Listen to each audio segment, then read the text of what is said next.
저는 아울렛이 뭔지를 몰랐어요.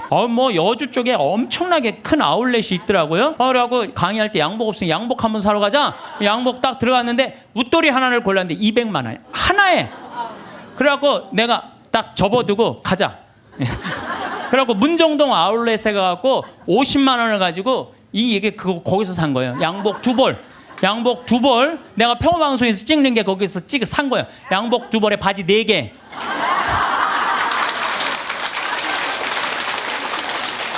돈은요, 없으면 안 쓰면 돼요.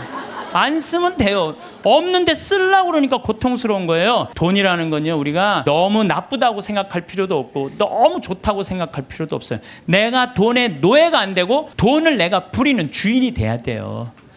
신부님, 돈벼락 한번 맞아 봤으면 죽어도 여한이 없다고 그런 분들 있죠. 근데 사실 돈이 행복으로 연결된대요. 돈이 있으면 행복하대요. 돈 있으면 행복하지 않겠어요?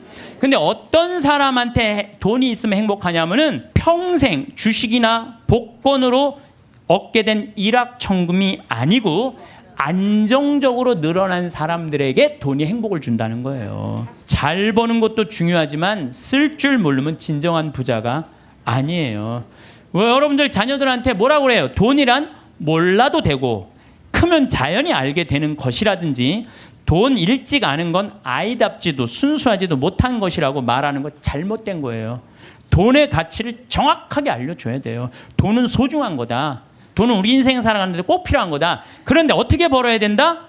정직하게 벌어야 된다. 이걸 가르쳐줘야지 황금보기를 돌같이 알아라 뭐 이런 얘기만 해야 되니까 나중에 그냥 이상하게 돈을 버는 거예요. 예. 우리는 자식들한테 사람은 돈이 있어야 무시당하지 않아. 돈을 벌어야 해. 돈 없으면 무시당하고 이런 돈에 대한 부정적인 생각을 가르치면 안 된다는 거예요. 너희들 하느님이 돈 많이 벌게 해주는 거 축복받은 거야. 근데 이 축복받은 돈으로 어떻게 써야 돼? 가난한 이웃을 도와줘야 돼. 그래야지 애들이 돈에 대해서 긍정적으로 가지요. 돈은 뭐 나쁜 거고 벌써부터 돈부터 알아가지고 아니에요. 여기 계신 분들 정말로 돈벼락 한번 맞아보고 싶죠. 실제로 로또에 당첨된 분들 통계를 보면은 로또 당첨되고 나면은 행복할 것 같으냐? 완전히 행복이 찾아오느냐? 아니래요. 일단 로또에 당첨되면은 일이 술술 풀릴 것 같지만 갑자기 돈이 20억이 생기면요 주위에서 가만히 안 놔둔대. 사촌에 8촌 알지도 못하는 사람이 친척이라고 와갖고 돈 꿔달라 그러고 이 사람이 사업 제안하고 저 사람이 사업 제안하고 그리고 여기에 홀깃하고 저기에 홀깃해하고 다 날리고 나중에는 인터넷에 보세요. 아주 내가 누구 이름 거명하기가 그래서 그런데 결국은 부부끼리도 헤어지고요. 애인끼리도 그냥 등 돌리고요. 돈이요. 사람과 사람을 이어주는 게 아니라 사람과 사람을 끊어주는 게 돈이에요. 영국에 28억 당첨된 사람이 있었어요. 새 집, 최고급 승용차, 자녀는 호화 사립학교 보냈고 여기저기 사업 투자라는 손짓에 그냥 여기저기 사업 근데 그 쫄딱 망한 거예요. 그러니까 쫄딱 망하니까 같이 좋던 부인도 이혼하고 이 사람이 지금 통장에 얼마 남았냐면 10달러 남아있대. 10달러. 우리 돈으로 11,050원 정도 남아요. 11,000 한 500원 정도. 예. 돈 많으면 뭐예요? 쓸 줄 모르면 100억을 갖다 줘도요 순식간에 다 날려요. 이 로저라는 사람이 마지막 말이 이래요. 복권 당첨을 되돌아보면 독이 든 성배와 같다. 독이 든. 예. 그래서 부부는 로또 당첨되면 부부끼리 이혼하고 그러니까 돈이 정직하게 버는 사람들은요 함부로 안 써요. 얼마나 소중하게 버는 건데 이걸 함부로 써요. 정말로 고민하고 쓰죠. 근데 순식간에 돈이 생긴 사람은요 헛헛해요. 라고 술집에 가서 날리고 뭐 사업하고 그러다가 원래 상태보다도 더한 상태로 돌아가는 거죠. 물론 로또 당첨되고 잘 사는 사람도 의외로 많대요. 근데 이 사람들 근데 잘 사는 사람들은 싹 감춰갖고 잘 못 찾는데요. 근데 우리나라에 400억 로또 당첨된 분이 있어요. 경찰관인데. 근데 이분은요 얼마나 멋있느냐면은 자기 학교, 모교, 경찰서, 지역에 이 35억을 딱 기증을 한 거야. 그리고 난 다음에 공부를 한 거예요. 경영 공부를 하고 그러고 난 다음에 지금 중소기업을 아주 잘 운영을 하고 있대요. 이 사람은 400억을 운영할 수 있는 그릇이 된 사람이죠. 예. 그래서 돈벼락 맞은 사람들이 행복하게 사는 길은 뭐냐면 나누는 거예요. 나누는 거. 예. 나누면 이 사람이 생각이 건강해져요. 근데 거기다 돈 더 벌려고 그러고 떼돈을 벌으려고 그러면은 다 날리는 거지. 2010년 5월 강원랜드에 부부가 놀러를 갔어요. 예, 면직 사업하는. 근데 이분이 얼마를 맞았느냐면 7억 6,680만 원을 맞은 거야. 강원랜드에서. 근데 이 집이 빚이 있었대요. 근데 이 부부가 어떻게 했느냐면 이 돈을 전부 카이스트에 다 기증한 거예요. 카이스트. 왜? 이거는 우리가 노력해서 번 돈이 아니다. 이거 빚이 있었는데도 불구하고. 이야, 난 그 부부 정말로 멋있다고 생각해요. 왜? 저는 이렇게 생각해요. 그 돈으로 이 사람이 뭐를 했을지는 잘 모르지만은 그 돈 갖고 딴 거 하는 것보다 이렇게 딱 하면 다시 본 생활에 돌아와서 성실하게 살아요. 별 일 없이 그냥 열심히 살아요. 그게 행복한 거지. 그냥 여기 이제 돈벼락 맞고 싶은 분들 맞지 마세요. 이런 분들은 대한민국에도 큰일 하신 분들이지만은 하늘나라에도 공덕 쌓아 놓으신 분들이에요. 갑자기 많은 돈이 생기면요, 사람 미쳐요. 귀신이 쉬어요. 돈 귀신이 쉬어요. 예, 돈이 많다고 행복한 건 아니에요. 제가 아는 어느 분, 여기 내가 여기서 들은 얘기예요. 여기 우리 봉사자들한테 들은 얘기. 대기업 그 해외 지사 이제 지사장으로 갔대요. 근데 이쪽 기업에서 딱 와갖고 술을 들이다 저녁에 먹이고 재정 상태에 대해서 물었대요. 근데 이 사람은 술을 못 먹는 사람이래요. 근데 기업 회장들이 먹이니까 어떻게 먹고 정신이 혼란한 상태에서 제대로 대답을 못했대요. 본국으로 돌아가자마자 바로 저기 해고를 당했대요. 해고를 당하고 저기 무슨 서해안 쪽에 횟집에 처형이 이제 그 하는 횟집에 이걸 서빙을 하고 있는 거야. 그 기가 막힌 해외 지사장이. 다른 사람들이 당신 그렇게 인맥도 넓고 능력도 있으니까 우리 회사 내가 스카우트 하겠다고. 그랬더니 이분이 하는 말이 내가 왜 이 좋은 자리를 관두느냐고. 서비스 생각 하나도 안 해도 되고 남 속이 안 와도 되고 이것만 날로 난 너무너무 행복하다. 난 지금 행복하다. 근데 이런 분들을 제가 많이 봐요. 막 큰 사업할 때보다 다 정리하고 욕심을 다 끊고 사니까 너무 행복하다는 분들 저는 정말로 많이 봅니다. 지금 제 강의를 듣는 분들 가운데서도 지금 쥐고 놓지 못하는 분들 많을 거야 지금. 지금 이거를 팔을까 말까 이거를 유지할까 말까 이런 분들 무지하게 많을 거예요. 놔보세요. 놔보면요 굉장히 편안해요. 그거 대도 안 되는 공장 운영하면서 매달 그냥 뭐 월급 마친다고 여기다 돈 끌고 저기다 평화로운 날이 하루도 없는 거야. 평화로운 날이. 싹 정리해보세요. 얼마나 마음이 편안한가. 뭘 그렇게 쥐려고 그러세요. 쥔다고 재물은 져지는 게 아니에요. 진다고 져지는 게 아닙니다. 재물은. 미국의 할리우드가 가장 성공한 사람들이 모여 사는데 거기가 우울증이 가장 많습니다. 구약 성서에 샘족은 9년 동안을 일하고 1년은 반드시 쉬는데 아무것도 안 하고. 그래서 저는 여기 계신 분들 남편이 뭐 한 20년 동안 하다가 구조조정 당해갖고 했어. 당신 빨리 나가서 돈 벌어. 이거 죽음으로 내보는 거예요. 당신 20년 동안 열심히 일했으니까 한 2년은 여행도 다니고 먹고 싶은 것도 먹고 하고 싶은 것도 하고 어디가 좀 피정도 하고 어디 학교도 좀 다니고 이러면서 재충전을 하는 사람들은 실패하지 않아요. 그런데 구조조정 당하자마자 뭘 해야 된다고 생각하고 가게 차리고 사업하는 사람들 거의 다 쫄딱 망해요. 통계적으로 한 95%가 망한대요. 그러니까 서두른다고 되는 일이 아니에요. 조금 여유 있게 살아가면요 덜 쓰면 되지. 뭘 그렇게 많이 쓰려고 그래요. 집에서 14장 3절에 보면 인색한 자에게 재물이 무슨 소용이 있으며 수전노가 돈을 가지고 무엇하랴. 여러분들 인색한 사람한테 돈이 있으면 뭐예요? 수전노한테 돈이 있으면 안 쓰면 그 돈은 죽은 돈이에요. 돈은 나눠서 가질 게 없는 식구들이 훨씬 서로 아끼고 사랑할 수 있어요. 돈보다는 형제간의 우애를 더 중요시해서 이렇게 키우는 집안은 하느님 꽉 붙잡고 사는 집안이에요. 돈은요 남한테 빌리러 다니지만 않을 만큼만 있으면 돼요. 또 넉넉하게 있다 하더라도 자식들이나 부모 형제들끼리 돈 하면서 사는 게 아니고 하느님 나라 영광 위해서 또 하느님을 위해서 쓰면 돼요. 돈 없으면 안 쓰면 돼. 안 쓰면. 지금 이 시대는 하느님을 꽉 붙잡고 살아야 되는데 돈을 꽉 붙잡고 사는 사람들이 너무 많아요. 돈이 오히려 불행으로 가는 지름길인 경우가 많아요. 돈 때문에 감옥에 가는 거지, 돈 떼어먹느냐고 감옥에 가는 거지, 가난한 사람들이 감옥에 가요. 하늘나라 여건 있는 분들, 가슴에 이 여건 있는 분들, 죽음을 맞이할 때도 씩 웃으면서 죽을 수 있는데, 돈이 1조 원 있는 분들은 죽을 때 씩 웃고 못 죽어요. 1조 원을 쓰지도 못하고 내가 고스란히 남겨놓고 죽는데 웃고 지금 죽을 판이에요. 지금 내가 지금 더 살아갖고 저 1조 원 지금 누리고 살아야 되는데. 그래서 저는 죽음이라는 건 꼭 필요해요. 왜? 죽음은 만인 앞에 평등한 거예요. 돈 없는 사람이나 돈 1조 원 있는 사람, 죽음 앞에는요, 아무리 1조를 들이대고 나 한 10년만 더 살게 해달라고 해도 죽을 땐 죽는 거예요. 죽을 땐. 그러니까 죽음이요, 우리가 여러분들 죽는 게 억울할 것 같지만 가난한 사람들한테는 억울하지 않아요. 평등을 실현하는 좋은 기회예요. 평등을 실현하는 기회. 정말로 행복하게 죽을 수 있는 분들은 살아있는 동안 모아둔 돈 어려운 이유 다 나눠주고, 본인 먹고 싶은 거 먹고, 가보고 싶은데 가보고, 여행도 좀 다니고, 100살 때 신바람 나게 살다가 죽을 때 통장에 500만 원만 남겨놓고 그냥 죽는 게 제일 행복한 사람이에요.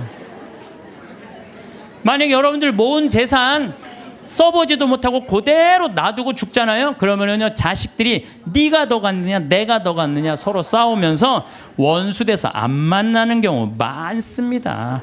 제가 장례식장에 뭐 초상이 나왔고 방문을 해서 가잖아요. 그러면은요, 아니 본당 신부가 왔는데도요 상주들이 안 나와요. 그래서 내가 물어봐요. 왜 상주 어디 갔느냐? 저 뒤에서 지금 부주공 갖고 싸우고 있다고.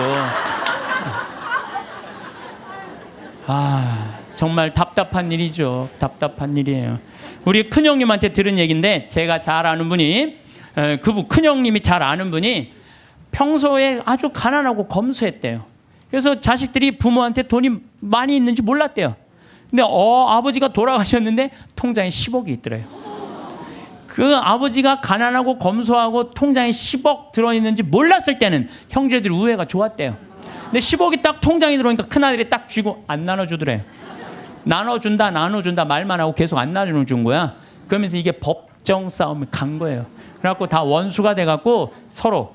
그래갖고 이제 이 부동산 업자가 그 집을 정리하러 가봤는데, 그 아버지, 돌아가신 아버지 집을 정리하러 갔는데 에어컨도 떼어가고 텔레비전도 떼어가고 냉장고도 다 갖고 갔대요. 근데 안 갖고 간 게 아버지 영정사진하고 가족사전만 정말로 먼지에 뒹굴더래요. 아무 의미가 없는 거예요. 그래서 여러분들 재산 남겨놓고 돌아가시는 거요, 결코 똑똑한 일이 아니에요. 여러분들 재물이라는 거는요, 잘 쓰면 복이지만 잘못 쓰면 독이 되는 거예요. 잘 쓰면. 그래서 여기 계신 분들, 아유 신부님 그래도 돈벼락 한번 맞아 죽고 내가 돈벼락은 한번 맞아보고 죽고 싶은 분들, 이런 분들 있을 거예요. 그런데 우리나라 돈벼락 맞은 재벌들을 내가 조사를 전부 다 해봤어요. 돈벼락 맞은 재벌가들 조사를 해보니까 그 유산상속으로 법정 싸움 안 하는 재벌이 없어. 다 법정 싸움. 다 여러분들이 아는데 다 하고 있어. 다. 근데 유일하게 안 하는 데가 LG만 안 한대. LG만. 나는 LG 사원이 아니에요. 그런데 LG 사원이 아닌데, 그 보도에 보니까 부모님이 아주 가장 중요한 건 형제 우애다. 그래갖고 서로 그 구씨 집안들이 아주 잘하는 가장 대표적인 예라고 그러더라고요. 여러분들 자식을요, 아무리 돈이 많아도요 우애를 안 가르치고 돈만 먼저 가르치잖아요. 다 원수돼요. 그 무슨 소용이 있어요? 아무리 돈이 많으면 뭐해요? 저는 돈만 모아놓았다가 한 푼도 못 쓰고 죽는 사람들 많이 봤어요. 뼈 빠지게 돈 모았다가 하루아침에 사기당해서, 나는 죽는 사람은 덜 억울해. 살아있는데 사기당해갖고 그냥 한 푼도 못 쓰고 쫄딱 망하는 사람들, 그런 사람들 보면요 정말로 저도 가슴이 아파요. 그분들 땅을 치고 통곡합니다. 먹고 싶은 거 안 먹고, 보고 싶은 거 안 보고, 다니고 싶은데 안 다니는데 그 돈을 어떻게 모은 돈인데 이 돈을 사기치느냐고. 때는 이미 늦어요. 때는 이미 늦어요. 여러분들 사기 당하기 전에 쓰세요. 예. 우리 삶이 언제 끝날지 모르잖아요. 나중에 돈 벌면 내가 어려운 이유가 하느님께 봉헌해야지 하는 사람들 끝까지 아무것도 못해요.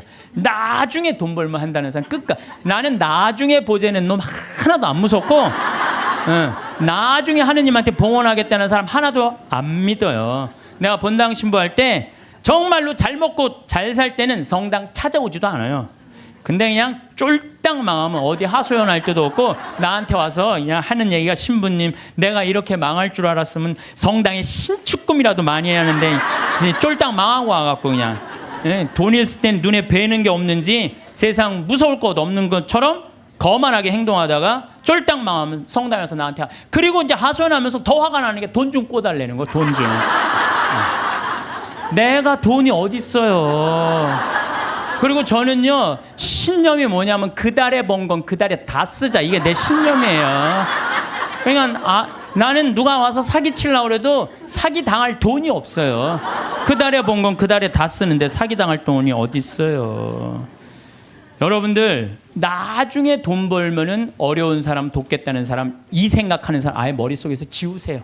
그리고 난 진짜 싫어하는 게 뭐냐면 동전 모아 어려운 이웃 돕는 문화 싫어해요. 물론 어린아이한테 동전을 모아갖고 어려운 이웃을 돕는 거 가르치는 거 좋아요.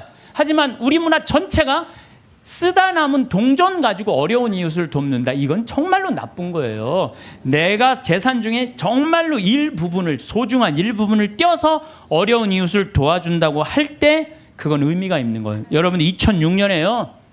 미국은요 기부금이 얼마가 나왔느냐면 3,000억 달러가 나왔어요. 2006년에. 근데 우리나라 2006년 총 수출액이 얼마인 줄 알아요? 3,255억 달러예요. 우리나라 전체 수출액하고 미국 사람들 기부액하고 똑같아요. 미국 사람들은요 저금 통장 모아갖고 이 동전 가지고 3,000억 달러 절대 못 모아요. 모으면요 빌 게이츠, 워런 베핏 이런 사람들은요 300억 달러, 600억 달러 탁탁 기증하는 거예요. 그러니까 자기 재산 다 기증하는 거예요. 그리고 자기 자식들한테는 1,000만 달러 정도 남겨두는 거예요. 우리 지금 대한민국 사회의 재벌가들이 뭐 1조 원 넘는 사람들이 28명이나 된대요. 그런 사람들이 1조 딱 내봐요. 정말로 이게 나라가 달라져. 질이 달라져, 질이. 근데 그냥 그 1조 그것 그 중에 1, 2천억 그냥 내기 싫어갖고 그냥 아유. 대한민국 사람들이요 한국 사람 상대로 해서 돈 벌었으면 한국에다 돈 내놔야지. 왜 돈을 빼돌려요? 여러분들 20년 전에 그리스라는 나라는 우리나라보다 훨씬 잘 살았어요. 근데 지금 그리스 쫄딱 망했어요. 내가 가보면요 그리스 사람들이 노숙자들 엄청나게 많아요.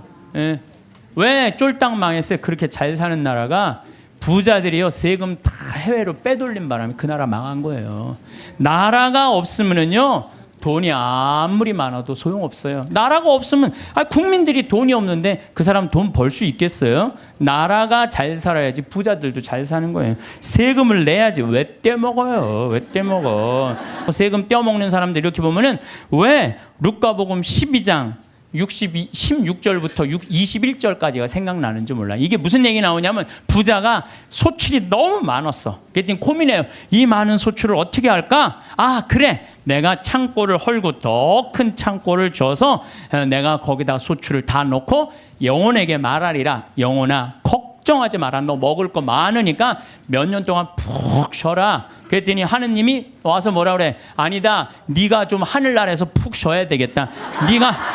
네가 오늘 죽는 날이다. 너한테는 넉넉하면서도 하느님 나라를 위해서 가난한 너는 오늘 죽는 날이다. 여러분들 돈이 아무리 많으면 뭐예요? 오늘 죽으면요 아무 소용이 없어요. 나는 창고를 져서 거기다가 쏟아넣는 그 이 부자나 그 몇백억 대고 갖다 놓고 영혼아 걱정하지 말아라. 너 오래 살아라. 오래 살기 쉽지 않아요. 세금을 내야지 왜 세금을 안 내요? 하다못해 예수님도 세금 냈어요. 마태복음 17장 24절을 보면요 가파르나움 갈릴레아 호수의 바로 위에 가파르나움 성전이 있어요. 그러니까 베드로한테 사람들이 물어봐요. 가파르나움 성전 사람들이 니네들 왜 성전세를 안 내냐?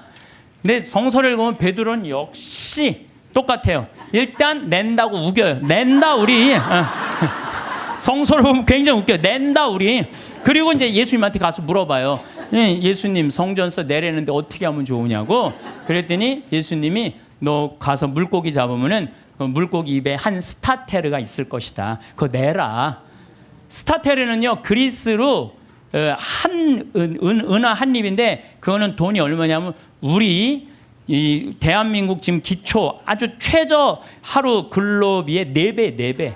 그러니까 16만 원 정도 되는 거예요. 우리가 3만 7천 원인가 3만 8천 원이가 하루 아주 최저 임금이거든요. 그러니까 16만 원 되는 걸 아니 예수님도 낸 세금을 아니 왜 안 내냐 이거예요. 이 성서를 난 이거 성서를 보면서 여기서 깨달은 진리가 있어요. 사소한데 목숨 걸지 말아라.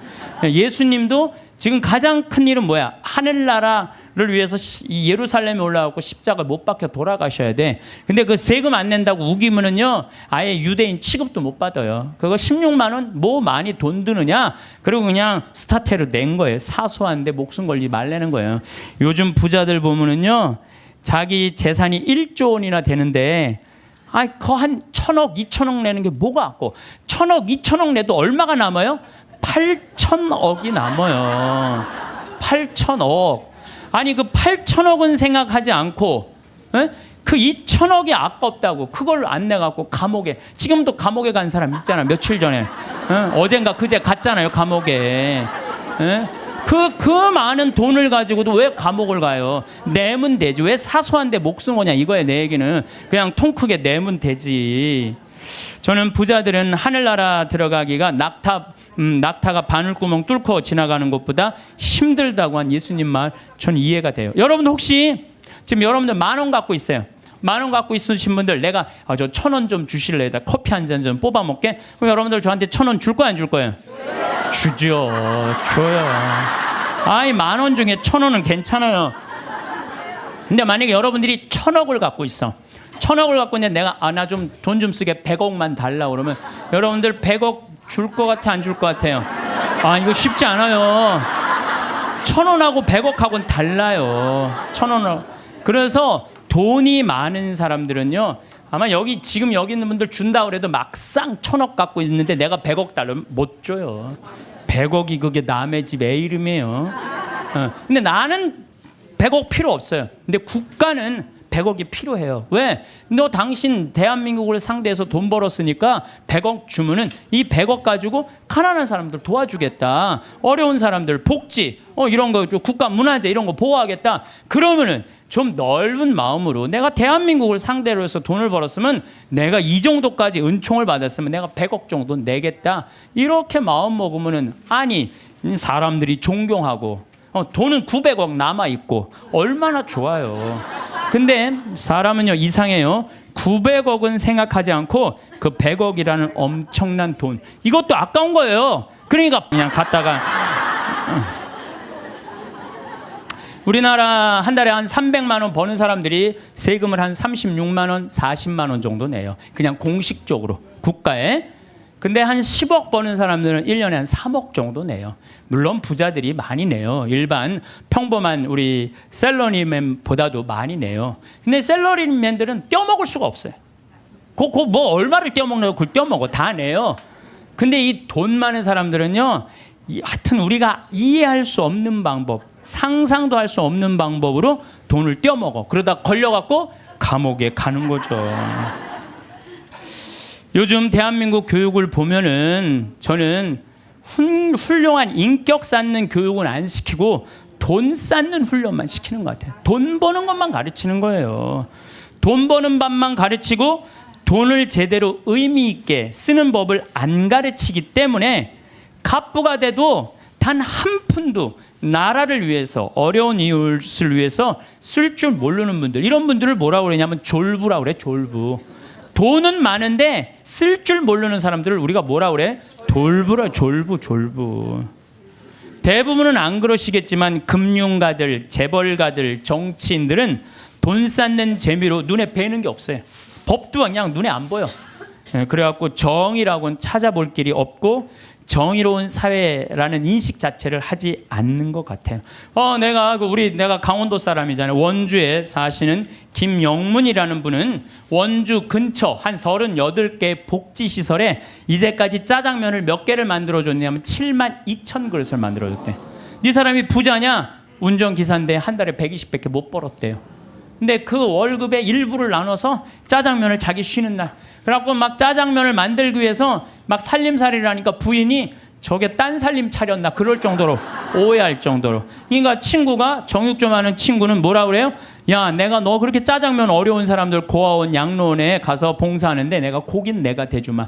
심지어 문막에 있는 시각장애우들은 우리가 밀가루 봉헌하겠다. 이런 사람들이 하늘나라 통장에 잔고가 많은 사람들이에요. 반대로 엄청난 돈이 있으면서도 가난한 이웃 돌보지 않고 돈 더 많이 벌어보겠다고 알지도 못하는 섬에다가 회사 차려서 세금 떼어먹는 사람들 많아요. 이런 사람들 세상 통장에는 잔고가 많을지 모르겠지만 하늘나라 통장에는 잔고가 하나도 없는 분들이에요. 세상 통장에 돈 많은 거 그것 아무 소용없어요. 우리들이 하늘나라로 여행을 떠나려면 뭐가 있어야 된다고 그랬죠? 여건이 있어야 된다고 그랬어요. 하느님을 꽉 붙잡고 살 때 우리는 여건 발급받을 수 있습니다. 하느님을 내가 꽉 붙잡고 있고 내 삶 전체가 하느님께 봉헌된 분은 지난번에 우리 최재용 신부님 어머니처럼 93살에 돌아가실 때 아들 손을 잡고 어떻게 돌아가실 수 있다고 씩 웃으면서 돌아가실 수 있어요. 그래서 그 죽음이 아니고 새로운 삶으로 옮아가는 여정일 뿐이에요. 우리 인간은 참 죽음을 많이 두려워하는데 죽음은 결코 무서운 게 아니에요. 새로운 삶으로의 변화죠. 지금은 미국이 자유여행이 많이 되잖아요. 근데 옛날에는 미국에 여행 가려고 그래도 까다로웠어요, 안 까다로웠어요? 까다로웠어요. 미국에 가려고 그러면은 옛날에 미국 비자 발급 받으려면은요, 통장에 잔고가 얼마 있느냐, 너 갔다가 돌아올 수 있는데 보증인이 있느냐, 이런 거 다 물어봤어요. 또 막상 요즘은 미국에 이렇게 제가 로망 칼라를 차고 이제 미국 강의하러 갈 때 거기 여권 심사하는 데서 꼬치꼬치 물어요. 왜 왔느냐고. 그래서 강의하러 왔다. 도라는 갈 거냐? 나 한국에 갈 거다. 며칠 머물 거냐? 뭐 10일 머무를 거다. 정말로 까다롭게 물어보더라고요. 여러분들 만약에 하늘나라에 막 들어가려고 그럴 때 이 베드로 성인이 물어볼 거예요. 너 성당은 열심히 다녔느냐? 또 가난한 이웃은 잘 돌보았느냐? 회개는 많이 했느냐? 하늘나라 열쇠 쥐고 있는 분이 다행히 베드로라 정말로 다행이에요. 이 베드로 성인이 좀 허술해요. 베드로 성인이 만약에 바오로 사도가 열쇠를 갖고 있었으면요, 저를 포함해서 여기 있는 분들 들어갈 수 있는 분들 거의 없어요. 바오로 사도는 신약성서 27권 중에 13권을 쓴 사람이에요.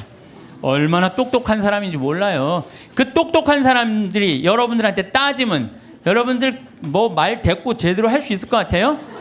못해요. 그냥 얼버무리다가 그냥 이거 자격 없네 그리고 그냥 딴 데로 보낼 거예요. 그나마 우리 베드로 사도, 참 베드로 사도는요 재밌어요. 베드로 사도는 거의 성서 글을 쓰지 않았어요. 써도 신약 성서에 2권, 베드로 전서 후서.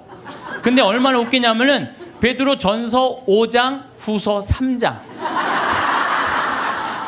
아주 간단하게 썼어요. 아주 간단하게. 뭐 베드로 성인이 쓴 건지 아니면 제자들이 쓴 건지 몰라도 그것도 베드로 전서를 읽어보면 너무 재밌어요. 어떻게 재밌느냐면은 예수님이 베드로 사도한테 너는 반석이다. 내가 내 위에 내 교회를 세우겠다 그랬죠.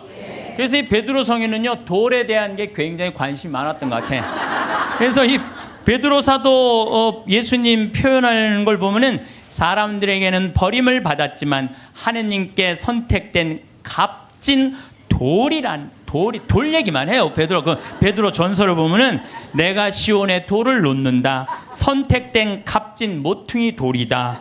이 돌을 믿는 이는 부끄러운 일을 당하지 않을 것이다. 집 짓는 이들이 내버린 돌이 그 돌이 모퉁이의 머릿돌이 되었네. 돌 얘기만 해. 돌 얘기만. 베드로 사도는. 근데 이 베드로 사도가 하늘나라 열쇠를 쥐고 있긴 있는데 허술하다는 이야기는요.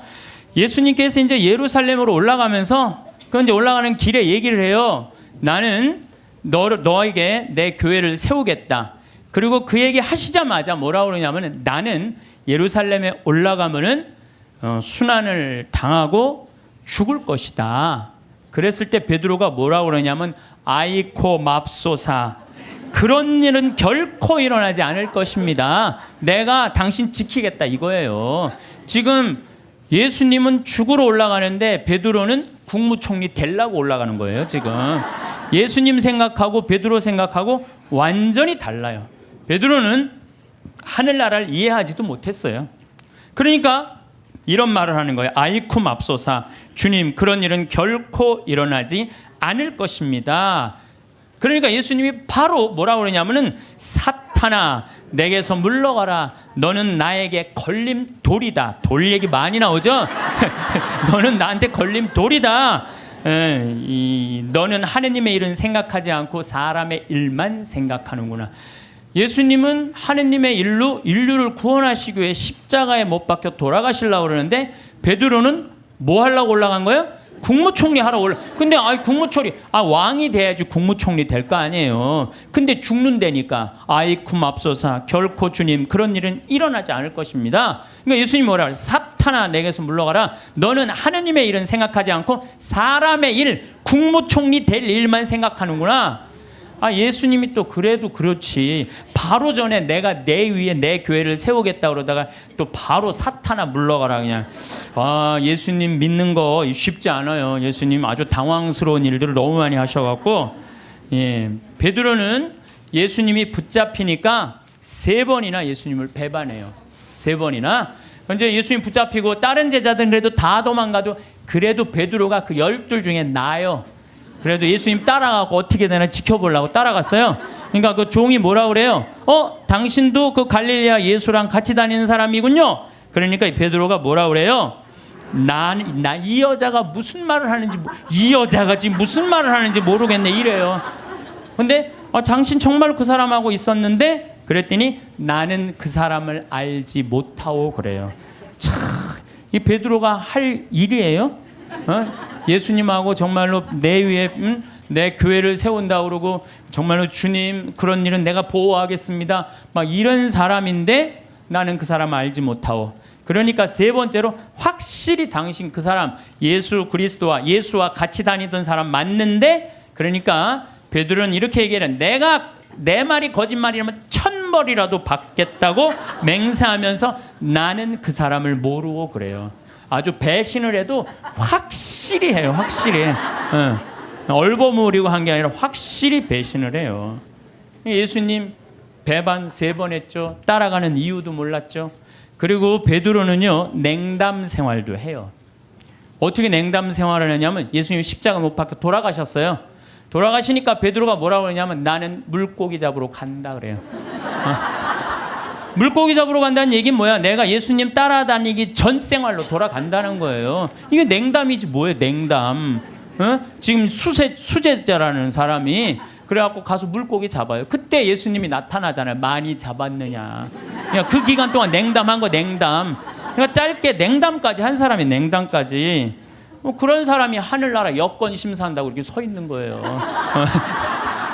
자, 여러분들 가갖고 따질만해 안 따질만해요? 따질만해요. 당신은 냉담한 적 없냐? 당신은 배반한 적 없냐? 당신 예수님 딴 생각으로 따라다닌 적 없냐? 대충 따지면 베드로가 눈 깔고 그래 나도 그런 적이 있었지 들어가. 그래서 나는 예수님께서 베드로한테 하늘나라 열쇠 준 것에 대해서는 굉장히 희망적이에요. 왜?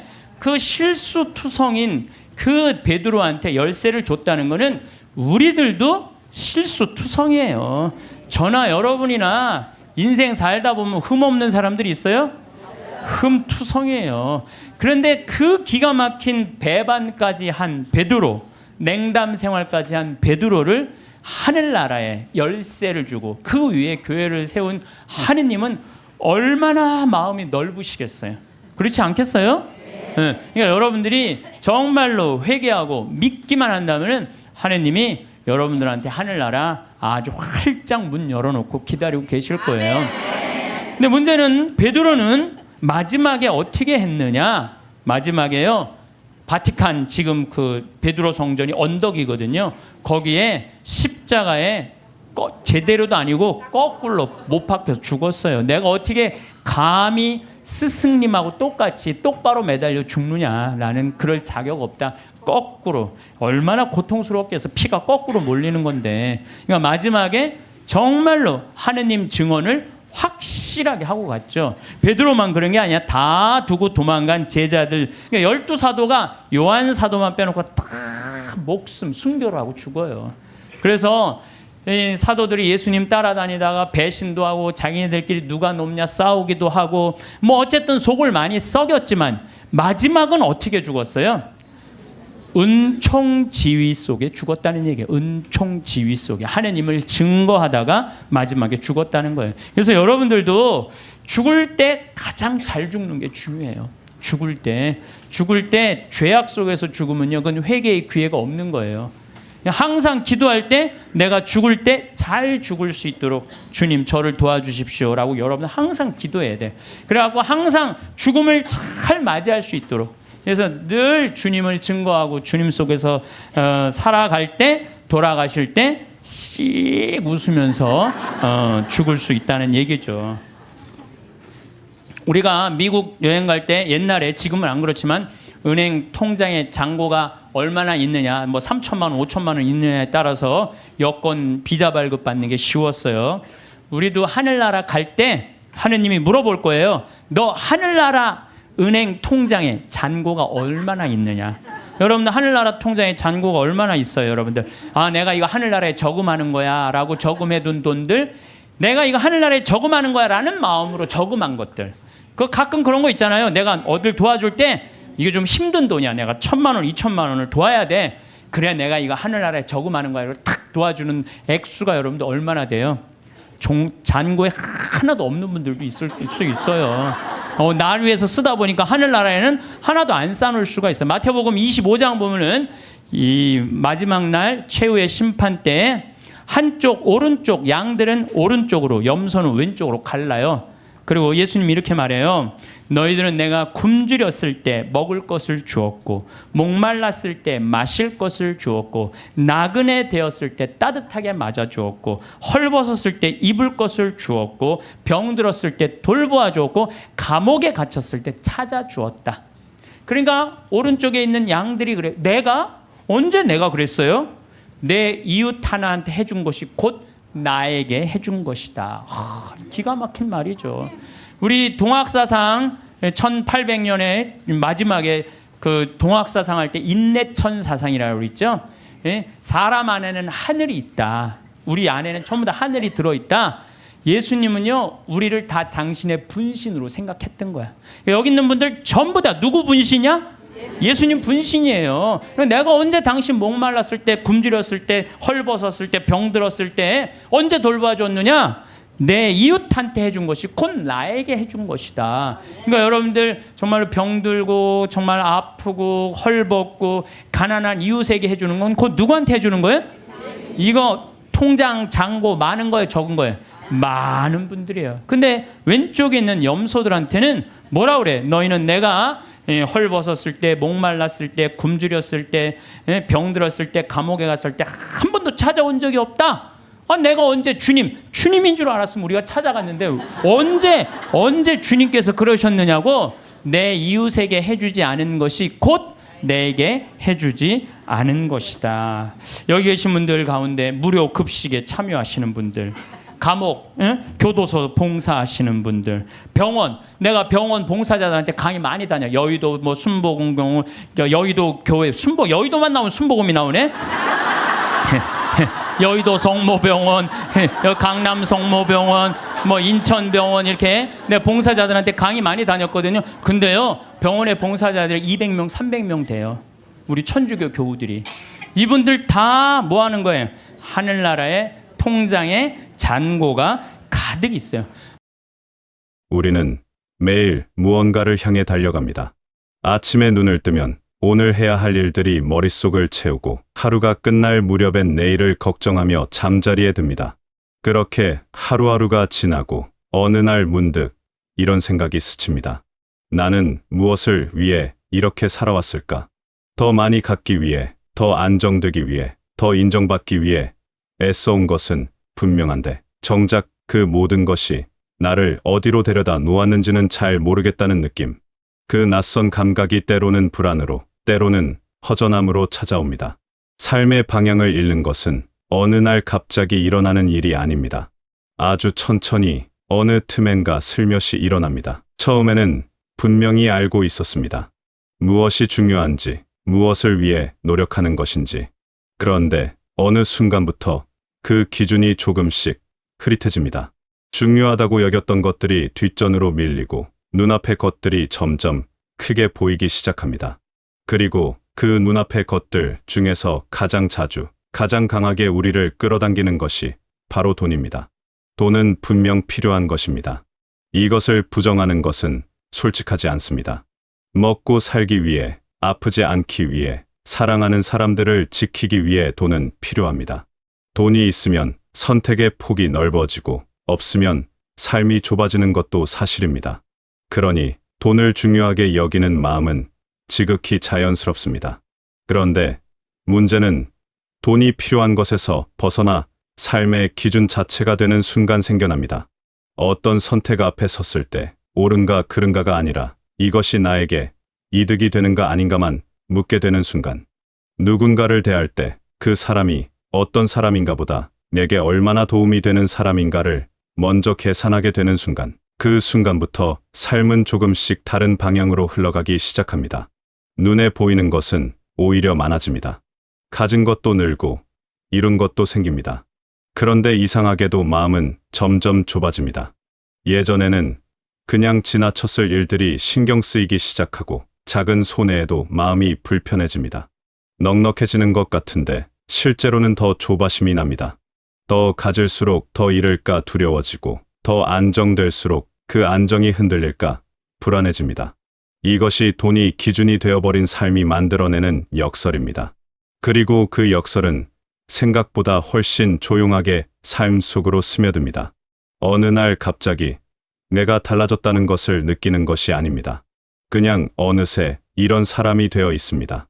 전에는 웃으며 넘겼을 일에 화가 나고, 전에는 별로 신경 쓰지 않았던 비교가 마음에 걸립니다. 전에는 충분하다고 느꼈던 것들이 이제는 부족하게 느껴집니다. 그렇게 조금씩 마음의 풍경이 바뀌어 있습니다. 돈 자체가 나쁜 것이 아닙니다. 돈을 어디에 두느냐가 중요합니다. 도구로 두면 활용할 수 있지만 목적으로 두면 끌려가게 됩니다. 도구는 내가 쓰는 것이고 목적은 나를 끌고 가는 것입니다. 도구를 쓸 때는 내가 주인이지만 목적에 끌릴 때는 내가 수단이 됩니다. 삶의 중심이 돈이 아니라 나 자신에게 있을 때 비로소 선택이 또렷해집니다. 무엇을 위해 이것을 선택하는가? 이것이 내가 중요하게 여기는 것과 이어지는가? 이런 질문이 가능해지는 것은 내가 삶의 중심에 서 있을 때입니다. 중요한 것은 얼마를 가졌는가가 아닙니다. 내가 기준을 가지고 있는가입니다. 기준이 있는 사람은 많이 가져도 흔들리지 않고 적게 가져도 무너지지 않습니다. 기준이 없는 사람은 아무리 많이 가져도 늘 불안하고 아무리 이루어도 늘 부족하게 느낍니다. 삶을 단단하게 만드는 것은 쌓아 올린 것들의 높이가 아니라 내 안에 자리 잡은 기준의 깊이입니다. 집착에 대해서도 한번 생각해 볼 필요가 있습니다. 사람은 크고 대단한 것보다 오히려 사소하고 작은 것에 더 쉽게 흔들리는 경향이 있습니다. 큰 손해는 오히려 담담하게 받아들이면서 아주 작은 손해에는 하루 종일 마음이 불편합니다. 중요한 평가에는 의연하면서도 사소한 비교에 괜히 기분이 가라앉습니다. 무언가를 지나치게 붙잡고 있으면 그것이 작은 것이라도 마음의 많은 부분을 차지합니다. 집착은 대상을 크게 만드는 것이 아닙니다. 삶 전체를 작게 만듭니다. 어떤 것에 집착하게 되면 그것이 삶의 중심을 차지해버립니다. 다른 소중한 것들이 눈에 들어오지 않게 됩니다. 마음은 점점 예민해지고 작은 자극에도 쉽게 반응합니다. 피곤해집니다. 그리고 정작 중요한 것들과 멀어지고 있다는 사실을 뒤늦게 알아채게 됩니다. 결국 중요한 것은 무엇을 붙잡고 있느냐가 아니라 무엇에 흔들리고 있느냐입니다. 붙잡고 있다고 생각했는데 실은 그것에 흔들리고 있었던 것입니다. 소유한다고 생각했는데 실은 소유당하고 있었던 것입니다. 이 차이를 알아채는 것이 삶을 가볍게 만드는 첫걸음입니다. 삶을 가볍게 만드는 사람들이 있습니다. 그런 사람들을 보면 특별히 더 많이 가진 사람들이 아닙니다. 오히려 덜 붙잡는 사람들입니다. 필요 이상으로 쥐고 있지 않는 사람들입니다. 많이 가질수록 잃을 것도 많아지고 그만큼 불안도 커집니다. 꽉 쥐고 있을수록 손은 피곤해지고 다른 것을 잡을 여유가 없어집니다. 여유는 많이 가지는 데서 오는 것이 아닙니다. 덜 집착하는 데서 옵니다. 무언가를 반드시 내어주거나 포기해야 한다는 것이 아닙니다. 다만 지나치게 쥐고 있지 않는 태도, 흘러가야 할 것은 흘려보낼 줄 아는 마음, 그것만으로도 삶은 훨씬 가벼워집니다. 어깨에 얹혀 있던 무게가 조금씩 내려가는 것을 느끼게 됩니다. 그 가벼움이 진짜 여유입니다. 삶을 무겁게 만드는 것은 부족함이 아닐 수 있습니다. 오히려 필요 이상으로 붙잡고 있는 것들일 수 있습니다. 이미 지나간 일에 대한 후회, 바꿀 수 없는 것에 대한 미련, 내가 어떻게 할 수 없는 것에 대한 걱정, 이런 것들을 내려놓지 못하고 계속 붙들고 있으면 삶은 점점 무거워집니다. 그리고 그 무게는 서서히 쌓이기 때문에 정작 자신이 얼마나 무겁게 살고 있는지 잘 느끼지 못하는 경우가 많습니다. 어느 날 문득 몹시 피곤하다는 것을 깨달았을 때 그것이 몸의 피로가 아니라 마음의 무게였던 경우가 적지 않습니다. 흘려보낸다는 것은 포기하는 것이 아닙니다. 집착하지 않는 것입니다. 포기는 아예 손을 떼는 것이지만 집착하지 않는 것은 그것의 자연스러운 흐름을 허용하는 것입니다. 오면 받아들이고 가면 보내주는 것입니다. 이 태도가 몸에 배면 삶이 훨씬 편안해집니다. 뭔가를 잃어도 무너지지 않고 뭔가를 얻어도 너무 들뜨지 않습니다. 그 고요함이 진짜 단단함입니다. 우리는 흔히 결과로 삶을 판단합니다. 얼마나 이루었는지, 얼마나 가졌는지, 어떤 자리에 있었는지. 그러나 삶의 방향을 결정하는 것은 결과가 아니라 기준입니다. 같은 상황에서도 어떤 기준으로 선택하느냐에 따라 전혀 다른 삶이 만들어집니다. 기준이 분명한 사람은 상황이 흔들려도 자신을 잃지 않습니다. 결과가 기대와 달라도 선택 자체를 후회하지 않습니다. 왜냐하면 그 선택이 자신의 기준에서 나온 것이기 때문입니다. 반면 기준 없이 살면 작은 변화에도 쉽게 휘청입니다. 주변의 평가에 따라 스스로를 바라보는 시선이 달라지고 상황이 바뀔 때마다 무엇이 중요한지를 다시 정해야 합니다. 그것은 매우 피곤한 일입니다. 그리고 그런 삶은 쌓이지 않습니다. 매번 다시 시작하는 것처럼 느껴지기 때문입니다. 기준이란 거창한 것이 아닙니다. 이것은 나에게 맞는가? 이것이 내가 소중하게 여기는 것과 이어지는가? 이 선택이 나를 나답게 만드는가? 이런 질문들에 스스로 답할 수 있는 것, 그것이 기준입니다. 그리고 그 기준은 다른 사람이 만들어줄 수 없습니다. 오직 자신의 삶을 살아오면서 무엇이 진짜 소중한지를 느껴온 경험 속에서만 만들어집니다. 그러니 살아온 시간 속에서 쌓인 것들은 결코 헛되지 않습니다. 그것들이 모여 기준이 됩니다. 기준이 있다는 것은 또한 스스로를 믿는다는 것이기도 합니다. 세상이 어떻게 변하든 주변에서 무엇이라고 하든 내가 중요하게 여기는 것이 무엇인지 알고 있다는 것. 그것이 있으면 흔들림 속에서도 돌아올 자리가 있습니다. 잠깐 길을 잃어도 다시 찾아올 방향이 있습니다. 그 안도감은 돈이나 지위로는 살 수 없는 것입니다. 오직 스스로 쌓아온 기준만이 줄 수 있는 것입니다. 인생은 어느 날 갑자기 바뀌는 것이 아닙니다. 하루하루의 작은 선택들이 모여 하나의 흐름을 만들고 그 흐름이 쌓여 삶의 결을 만듭니다. 오늘 무엇을 중요하게 여겼는지, 어떤 기준으로 선택했는지, 무엇에 마음을 쏟았는지, 그것들이 조용히 그러나 분명하게 삶을 만들어갑니다. 그래서 지금 이 순간의 태도가 중요합니다. 지금 어떤 마음으로 살고 있는가가 앞으로의 삶을 만드는 재료가 됩니다. 거창한 결심이나 대단한 변화가 필요한 것이 아닙니다. 오늘 하루 조금 덜 집착하는 것, 작은 손해에 조금 덜 흔들리는 것, 내가 소중하게 여기는 것을 한 번 더 떠올리는 것, 이런 작은 태도들이 모여 삶의 방향을 조금씩 바꿔갑니다. 방향이 바뀌면 결국 도달하는 곳이 달라집니다. 그리고 그 작은 변화들이 쌓이면 어느 날 뒤를 돌아봤을 때 전혀 다른 풍경이 펼쳐져 있을 것입니다. 삶을 무겁게 만드는 것은 부족함이 아니라 방향을 잃은 상태입니다. 가진 것이 적어도 방향이 있으면 삶은 단단합니다. 가진 것이 많아도 방향이 없으면 삶은 흔들립니다. 그러니 지금 여러분이 무언가 무겁게 느껴진다면 그것은 더 가져야 해서가 아니라 어딘가에 너무 많이 매여 있기 때문일 수 있습니다. 그 매임을 조금 풀어보는 것만으로도 삶은 훨씬 가벼워집니다. 결국 우리가 만들어가야 할 삶은 거창한 성공이 아닙니다. 가볍지만 중심이 분명한 삶입니다. 많이 가진 삶이 아니라 흔들리지 않는 기준을 가진 삶, 붙잡기보다 내려놓을 줄 알고 쫓기보다 선택할 줄 아는 삶, 그런 삶은 화려하지 않을 수 있습니다. 조용하고 소박해 보일 수 있습니다. 그러나 그 안에는 깊은 평온함이 있습니다. 흔들려도 돌아올 자리가 있다는 안도감이 있습니다. 그리고 그 안도감이야말로 삶이 우리에게 줄 수 있는 가장 따뜻한 선물 중 하나입니다. 지금까지 살아오면서 수많은 선택을 해오셨을 것입니다. 잘한 것도 있고 돌이키고 싶은 것도 있을 것입니다. 뜻대로 된 것도 있고 그렇지 않은 것도 있을 것입니다. 그 모든 것들이 지금의 여러분을 만들었습니다. 그리고 지금 이 순간에도 여러분은 여전히 선택하고 있습니다.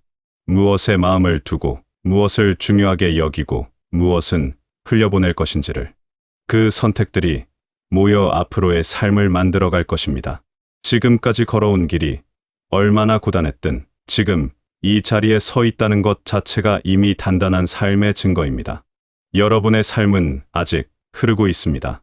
그리고 지금의 태도가, 지금의 기준이 그 흐름을 더 아름답게 만들어줄 것입니다. 살아오면서 겪어온 모든 일들, 기쁘고 감사했던 것들, 아프고 힘들었던 것들, 그 모두가 지금 여러분 안에 쌓여 있습니다. 그것은 아무도 빼앗아 갈 수 없는 것입니다. 그리고 그것이 바로 여러분만의 기준이 되고 여러분만의 힘이 됩니다. 많이 가지지 않아도 괜찮습니다. 화려하지 않아도 괜찮습니다. 지금 이 자리에서 조금 더 가볍게, 조금 더 나답게 흔들리지 않는 중심을 가지고 살아가시길 바라겠습니다.